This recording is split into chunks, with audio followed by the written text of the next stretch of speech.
Bonjour Église SOS, je vous invite à louer le Seigneur avec moi. Let's go.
cieux chantent ta gloire, l'écho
incroyable. Et je vous invite aujourd'hui à écouter le message qui va suivre. Bonjour à tous, salut l'église SOS, j'espère que vous allez bien aujourd'hui. J'aimerais simplement vous apporter un message qui est sur mon cœur, que j'ai intitulé « En attendant son retour ». Alors j'aimerais prendre un texte avec vous dans Hébreux chapitre 10, versets 23 à 25. « Retenons fermement la profession de notre espérance, car celui qui a fait la promesse est fidèle. Veillons les uns sur les autres pour nous exciter à l'amour et aux bonnes œuvres. N'abandonnons pas notre assemblée, comme c'est la coutume de quelques-uns, mais exhortons-nous réciproquement, et cela d'autant plus que vous voyez s'approcher le jour, en attendant son retour. » Ici, il y a quelques mots très importants et clés que j'aimerais souligner. Le premier, c'est retenir. Retenir fermement. Retenir et déclarer est une œuvre indispensable, vitale et personnelle, mais qui n'engage que nous-mêmes. On veut se retenir la promesse. Celui qui a fait la promesse, pourquoi? Parce qu'il est fidèle. Notre Dieu est fidèle. Et tout ce que la Bible dit, toutes les promesses qui sont dans ce livre de vie, elles sont pour nous les amis. Alors retenons, apprenons à retenir. Je ne sais pas si vous êtes comme moi j'ai du mal à retenir les versets et les références. C'est pour ça que ma Bible, je surligne, je mets de la couleur, je fais toutes sortes de choses parce que j'ai besoin de me souvenir. Je veux retenir ces promesses. Il y a bien des choses dans ce monde que je retiens qui sont inutiles. Mais croyez-moi, c'est de la parole dont j'ai besoin. Je veux retenir la parole. Je veux que cette parole s'imprime en moi. C'est pour ça que je fais le nécessaire pour retenir. C'est une discipline personnelle, c'est une très bonne étape, c'est indispensable et c'est signe aussi d'une foi active et vivante. Et j'espère que vous êtes dans cette dynamique. Et si vous ne l'êtes pas, ou peut-être vous avez un petit coup de mou, réengage-toi à suivre ses promesses, à t'attacher à ses promesses, à déclarer, à retenir, à professer ses promesses. C'est aussi le signe d'une assurance en tant qu'enfant de Dieu que les promesses du Père s'accompliront. Quand je proclame ces promesses, j'affirme que mon Dieu est fidèle. J'affirme que mon Dieu est un Dieu qui a fait une alliance avec moi et que quoi qu'il se passe, peu importe les circonstances, mon Dieu est fidèle. Donc ça, c'est vraiment une étape importante, indispensable. Retenons fermement. Dans ce texte, en fait, il nous est parlé du retour du Christ. Et je crois que nous attendons tous ce jour avec impatience. Et même peut-être, il y en a qui disent « Oh, si tu pouvais arriver maintenant ou demain, on est en train de traverser des moments difficiles. » Mais la réalité, c'est que le Christ n'est toujours pas revenu. Alors on s'approche, on n'a jamais été aussi proche de son retour, ça c'est sûr. Mais nul ne peut dire l'heure, le mois, l'année, même le siècle. Nous ne savons pas, les amis. Nous savons juste que nous sommes de plus en plus proches de son retour. Mais en attendant que cette promesse se réalise, les jours passent, les mois passent, les années passent. Et puis aussi, les saisons passent, les circonstances, les événements. Et malgré tout ça, nous devons rester accrochés, nous devons rester fermes, accrochés à cette promesse. Et dans ce texte que nous voulons lire, il y a aussi des instructions pour y arriver tous ensemble. C'est une chose de vivre d'une manière personnelle, de vivre d'une manière intime. Mais là, dans ce texte, il nous est parlé d'y arriver ensemble. Pourquoi? Parce que je crois que quand on est enfant de Dieu, quand on fait partie de la famille de Dieu, on ne souhaite pas arriver seul au ciel. On veut arriver avec tous ceux qu'on aime, tous ceux qui sont autour de nous, et même ceux qu'on ne connaît pas forcément. On veut un maximum de monde avec nous. On veut que tous y parviennent comme le cœur du Père nous le dit. Il veut que tous parviennent au salut. Alors, en attendant ce jour, quelques recommandations importantes qui sont notées dans ce texte et qui ne sont pas uniquement pour les pasteurs ou les responsables ou les gens qui ont des responsabilités dans l'Église, mais pour tous ceux qui font partie de l'Église, tous ceux qui sont partie prenante de ce corps, qui est l'Église. Et il y a 3 mots dont j'aimerais nous parler aujourd'hui. Le premier, c'est veillons. Veillons les uns sur les autres. Alors, je me suis attardé un petit peu là-dessus. Le mot grec, c'est katanoeo. J'espère que je l'ai bien dit. Qu'est-ce que ça veut dire? Ça veut dire apercevoir, remarquer, observer, comprendre, considérer attentivement, fixer les yeux ou encore fixer l'esprit sur quelque chose ou sur quelqu'un. Veillons les uns sur les autres. C'est tout cela, les amis. Pour veiller, cela demande de fixer les yeux ailleurs que sur nous-mêmes. Veiller sur quelqu'un, c'est se détacher du regard sur qui je suis pour regarder l'autre, fixer les yeux sur l'autre, considérer l'autre comme son frère, comme son prochain, même plus important que soi-même. Marc 12, 30 nous le rappelle, tu aimeras le Seigneur ton Dieu de tout ton cœur, toute ton âme, toute ta pensée, toute ta force. Et puis, tu aimeras ton prochain comme toi-même. Il n'y a pas d'autre commandement plus grand que celui-ci. Tu aimeras ton prochain comme toi-même. Tu le considéreras comme toi-même, aussi important que toi-même. Et cela demande de fixer les yeux, de considérer l'importance de celui qui est à ma droite, de celui qui est à ma gauche. Nous avons une fille avec mon épouse qui s'appelle Lisa, c'est notre petite dernière. On a 2 filles et un garçon. Et la petite dernière, c'est une boule de force, c'est une boule d'énergie.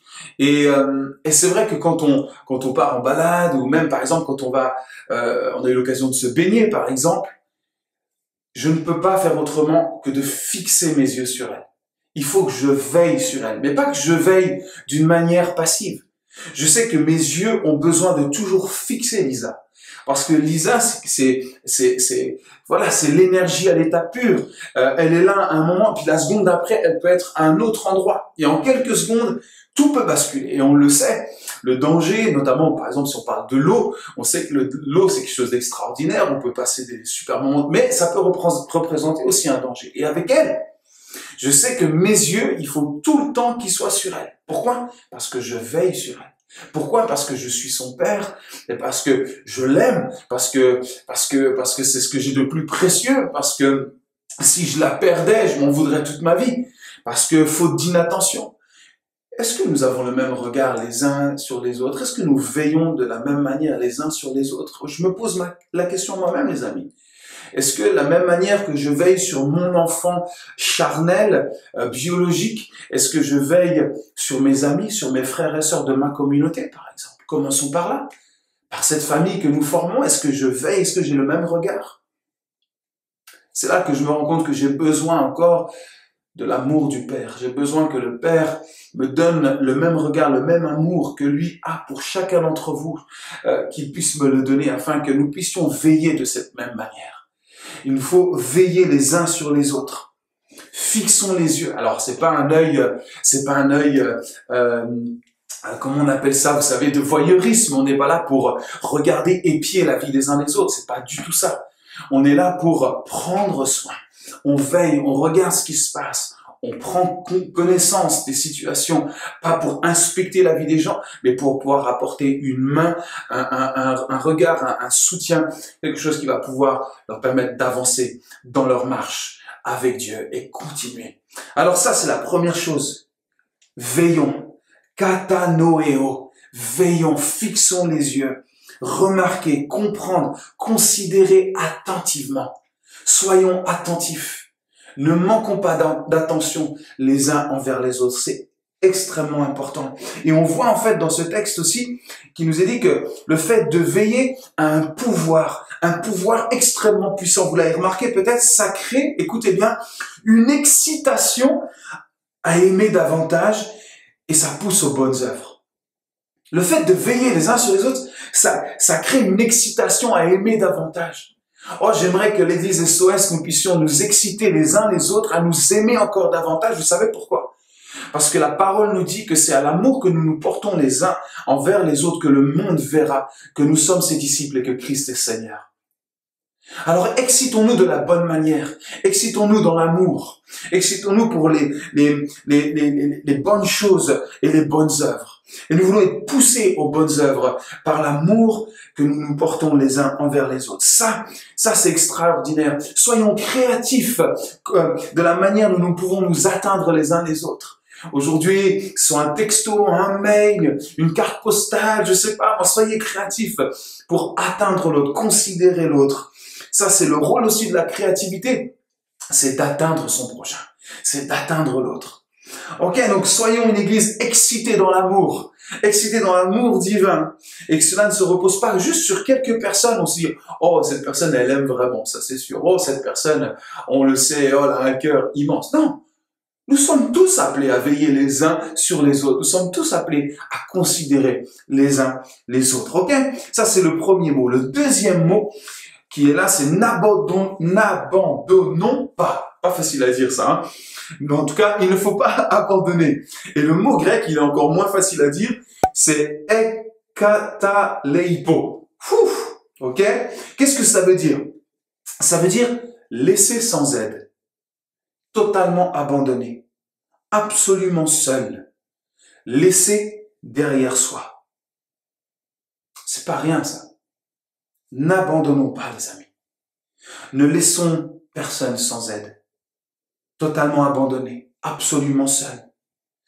Effectivement, il nous est parlé ici de ceux qui abandonnent l'Église.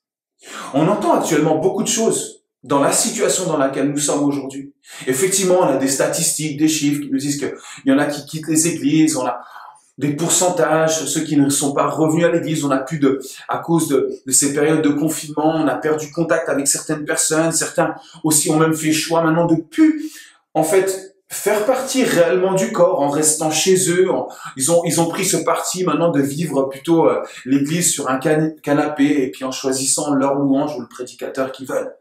Mais c'est pas trop de ces gens-là que j'aimerais parler aujourd'hui parce que malheureusement déjà ces gens sont loin. Ils ont fait le choix de sortir du corps et ça me fait de la peine bien sûr. Et si je peux juste les encourager à revenir à Dieu en mettant leur cœur à nu devant lui et ainsi laisser Dieu scruter les vraies motivations de pourquoi ils font ça, pourquoi ils en sont là aujourd'hui. C'est la seule chose que je peux vous dire. Mettez-vous à nu devant Dieu. Même là, peut-être vous regardez là, vous êtes dans votre salon, sur votre canapé, en train de regarder cette vidéo. Et peut-être vous avez dit, moi, j'ai fait le choix de toute façon de vivre l'église maintenant chez moi. Mais quelles sont véritablement les motivations? Je vous laisse avec ça. Mais j'aimerais surtout parler de ceux qui font partie du corps. Parce que je crois que nous pouvons abandonner le corps tout en faisant partie physiquement du corps. Et c'est là que ça devient plus vicieux. Et 1 Corinthiens 12, verset 27 nous dit, vous êtes le corps de Christ et vous êtes ses membres, chacun pour sa part. Jésus n'est pas venu construire un système religieux dans lequel on prend une carte d'abonnement et puis quand on n'en a plus envie, on rend notre carte d'abonnement et on s'en va. Il n'est pas venu construire cela. Et Pierre nous parle de l'Église comme d'une maison, d'un temple spirituel. Ce n'est pas un bâtiment, on le sait, on a cessé de le dire depuis des mois et des mois maintenant. Nous sommes des pierres vivantes d'un temple vivant, les amis. Pierres vivantes d'un temple vivant. 1 Pierre 2, verset 5 nous dit « Et vous-même, comme des pierres vivantes, édifiez-vous pour former une maison spirituelle, un saint sacerdoce, afin d'offrir des victimes spirituelles avec des sacrifices agréables à Dieu par Jésus-Christ. » Mes amis, ne soyons pas de ceux qui abandonnent. Parce que ceux qui abandonnent, je vais vous dire ce qu'ils sont réellement. Ceux qui abandonnent, c'est un beau tas de pierres. C'est juste un beau tas de cailloux. Mais ça ne forme pas l'Église. C'est pas la belle Église, c'est pas l'épouse de Christ. C'est juste un gros tas, une grosse pile de cailloux. Mais c'est pas ça qu'on veut. On veut être le temple, on veut être l'édifice du Dieu vivant. On veut être l'épouse, la belle épouse que le Christ attend. Chaque été, depuis quelques années, mon père nous sollicite. Il a racheté une petite maison de campagne. Enfin, plutôt, j'ai envie de dire, un tas de pierres, justement. C'était juste, il restait pas grand-chose de cette maison. Et comme mon père aime les défis, il s'est dit, je vais retaper cette maison. Et puis bon, il est très agile avec ses mains. Et puis voilà, il a l'habitude de ce genre de projet. Puis chaque été, on va lui filer un peu la main. Alors moi, je suis pas du tout dans le bâtiment. Je sais pas faire grand-chose avec mes mains. Mais je sais porter des cailloux, par contre. Et puis cet été, j'étais avec lui. Et puis on a reconstruit un mur. En fait, le mur de la maison était vraiment penché comme ça. Alors au lieu de tout détruire, ce qu'a fait mon père, il a défait le mur par pierre par pierre, et il a posé les pierres. Et après, on a reconstruit le mur avec les mêmes pierres. Parce que ces pierres étaient belles. Elles étaient toutes différentes. Elles avaient des formes, des angles différents. Elles étaient uniques. Chaque pierre était unique. Je peux vous dire, il n'y en avait pas une. Pareil, c'était pas comme une pile d'agglos. C'était, chaque pierre avait son identité, si je peux dire ça comme ça. Et après, on a reconstruit le mur. Alors, il y avait des choses, parfois, c'était facile. Je pouvais les porter comme ça. Puis, il y a des fois, il y avait des pierres qui pesaient 80 jusqu'à 100, 120 kilos. Et on devait être forcément à deux pour... Et à la fin, quand on a regardé ce mur, on a trouvé ça magnifique. Mais il a fallu que ces pierres s'emboîtent. Il a fallu que ces pierres puissent se joindre les unes aux autres. Il a fallu reconstruire cela en mettant les choses droites. Pourquoi? Parce que on n'a pas voulu dénaturer ce qui était déjà là. On a juste voulu rééquilibrer et réutiliser cela. Mes amis, Dieu ne veut pas vous dénaturer dans le sens, il veut utiliser ce qu'il vous a donné dans l'ordre naturel, mais il veut vous donner surtout la puissance de son esprit, la puissance de son amour pour que tu puisses te joindre à ce corps pour former ce magnifique édifice à sa gloire. Mes amis, c'est extraordinaire de faire partie de cet édifice vivant. Laisse l'Esprit de Dieu te joindre à d'autres pour que tu puisses accomplir le désir de Dieu. En fait, se joindre à l'autre, c'est accepter qu'il y a un grand architecte qui s'appelle Christ. Et c'est lui qui est en train de joindre les uns avec les autres pour son désir à lui. C'est ça faire partie de l'Église, c'est ça faire partie de la communauté. Quand Paul dit aux Hébreux, n'abandonnez pas, c'est tous ceux qui choisissent en fait d'abandonner le projet de Dieu pour suivre leur projet à eux. Et je crois que dans l'église même, des fois on se dit, ah ça va l'église, le monde est là. Mais on peut pas juger une église, on peut pas s'autocritiquer en se disant, le monde est là et c'est suffisant. Non, est-ce que chacun est joint les uns avec les autres? Est-ce que nous sommes vraiment liés dans l'amour les uns avec les autres pour se supporter les uns les autres, pour être ce temple vivant? Elle est là la question aujourd'hui. Et moi je veux que personne n'abandonne à SOS. Je veux que personne n'abandonne, que personne soit seul, isolé, que personne fasse sa chose de son côté, mais que puissions tous rejoindre la cause de l'édifice, le grand édifice qui s'appelle l'Église, les amis. Vous savez, on a plein de dénominations aujourd'hui, Église ci, Église ça, on a tous des noms différents. Mais je vais vous dire une chose, les amis. Quand j'ai marié Sarah, elle avait son nom de jeune fille. Mais quand elle m'a marié, elle a pris mon nom. Mon nom. Elle s'appelle Sarah Marvan aujourd'hui. Et quand l'épouse que nous sommes va épouser le Christ, elle aura qu'un nom, elle se rappellera l'Église de Jésus-Christ. Elle aura pas son nom de jeune fille, elle aura pas les dénominations, elle s'appellera pas SOS, ça s'appellera pas, ou je sais pas quoi, elle s'appellera l'épouse de Christ. Pourquoi? Parce que nous serons joints les uns avec les autres dans l'amour. Nous n'aurons pas abandonné, nous serons restés unis, ensemble, soudés. L'Église est un corps et l'Église locale est une partie du corps. C'est une partie du corps. Quand tu te lèves le matin, quand tu sors de ton lit, tu laisses pas ta jambe sous la couette. Quand tu vas prendre ton petit déjeuner, tu laisses pas tes dents tomber dans le café. Et puis quand tu vas te brosser tes cheveux, tu laisses pas toute ta chevelure, de côté. Non, tu gardes tout ton corps, tout assemblé. Pourquoi? Parce que c'est comme ça que tu es formé. De la même manière, le corps que Christ a formé, chaque membre a son importance. Chaque membre est là pour quelque chose. Même aussi petit, insignifiant qu'il peut être chaque membre. Donc il nous faut respecter chaque membre du corps. Et il nous faut en aucun cas le disloquer. Ne disloque pas le corps de Christ. Laisse-le faire ce qu'il a à faire. Ne laissons pas l'Église derrière nous, comme il est dit ici dans la traduction du mot, laisser derrière les choses. Ne laissons pas l'Église comme une vieille idée ou un vieux concept ancien. L'Église, c'est l'épouse de Christ. Et nous devons aimer l'Église. Et nous devons nous devons nous joindre et persévérer dans cette communion et en aucun cas abandonner. Sinon, nous serons juste un beau tas de pierres. Ok, les amis? On continue et je termine avec le dernier mot. Exhortons-nous.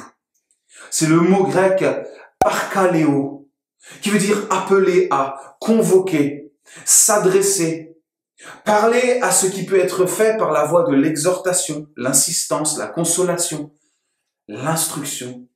C'est aussi prier, supplier, consoler, encourager et fortifier, réconforter, renforcer, instruire, enseigner. Waouh, c'est large. Dans l'exhortation, c'est tellement large. Nous, quand on dit je vais t'exhorter, on a l'impression qu'il faut sortir la Bible et puis je vais t'exhorter avec un texte biblique. Mais c'est beaucoup plus large que ça, les amis. Comme vous le voyez, c'est pas juste le rôle du pasteur ou des responsables, en fait. En fait, c'est tout le corps qui s'exhorte. C'est tout le corps qui s'exhorte par la prière, par la consolation, par l'encouragement. On fortifie, on renforce, on enseigne, on instruit, on lance un appel, on convoque. C'est les mots qui sont là, on convoque, effectivement, on lance un appel. Bah ouais, aujourd'hui, ça peut être un appel téléphonique. Je lance un appel, je convoque, je dis, hey, je veux te voir aujourd'hui, j'ai des choses à te dire, j'aimerais t'encourager, te fortifier. Et dans cette période, croyez-moi, il y en a besoin, les amis. Et ça peut pas reposer uniquement sur moi ou les quelques responsables de l'église, mais nous avons besoin que tout le corps s'exhorte. Tout le corps prie. Et je le répète encore, ne laissons personne seul. Ne laissons personne seul, qu'à SOS, personne ne souffre de la solitude.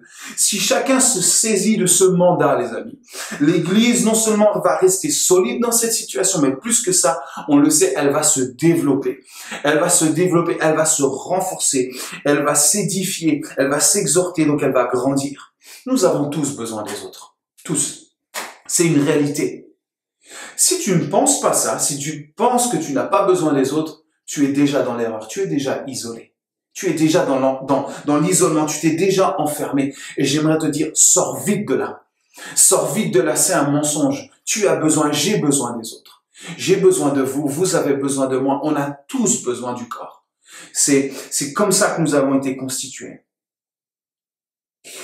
Si tu te dis aujourd'hui, personne m'appelle, personne ne se soucie de moi, personne ne prend contact avec moi, j'aimerais te challenger. Pourquoi pas toi? Prends l'initiative aussi d'appeler quelqu'un. Les gens souvent qui se plaignent de n'avoir jamais été contactés sont très souvent ceux qui n'appellent jamais.